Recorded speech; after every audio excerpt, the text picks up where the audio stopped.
காசு நிறைய தராங்க, ஃபேம் அதிகமாக கிடைக்குதுன்னு சொல்லிட்டு ஒரு தவறான படத்தில் உங்களால் நடிக்க முடியுமா?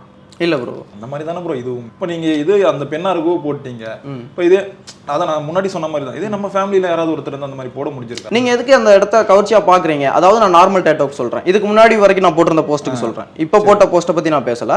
இதுக்கு முன்னாடி என்னோட மென்டாலிட்டி அதுதான். அதை நீங்க ஒரு டேட்டோவா பாருங்க. ஏன்னா நான் பர்மிஷனோட தான் போடுறேன், இப்பவும் பர்மிஷனோட தான் போட்டேன். ஆனா நான் போட்ட அந்த டேட்டோங்கிறது தான் இப்போ வந்து அந்த இடத்துல நான் வேற டேட்டோ வச்சு போட்டிருந்தேன்னா இவ்வளவு பெருசா இஷ்யூ ஆயிருக்காது. எல்லா ஸ்டுடியோலையும் போட்டுட்டு இருக்காங்க, நான் நிறைய பேர் போட்டுட்டு இருக்காங்க. அதுதான் ப்ரோ, இப்போ எல்லாருமே தப்பு பண்றாங்க, நாமளும் தப்பு பண்றோம் நினைக்கிறீங்க? இல்ல அப்படி சொல்லல ப்ரோ, ஜென்ரலா நடந்துட்டு இருக்குன்னு தான் சொல்றேன். ஆனா நான் அந்த இடத்துல இந்த மாதிரி டேட்டோ போட்டு வீடியோ போறது ஒரு ஜென்ரலா.